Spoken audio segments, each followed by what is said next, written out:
Hi everyone, in this video I'm going to show you how you can add a website link to your Facebook business page. So if you find this video helpful, please give it a like and make sure you subscribe for more useful tutorials. So first open up Facebook, then click on your profile icon on the top right. Then once you're on here, just select the page, so you can go to pages if you like, then select the page. And it should give you the option to switch, so just do that. Once you're on here, click on your profile icon again on the top right, and then click on the name at the top.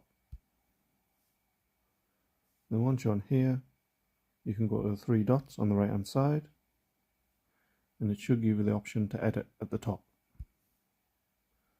Then all you need to do is scroll down, and you should see links at the bottom, and then just select edit on the right hand side, and at the bottom it should give you the option to add a website.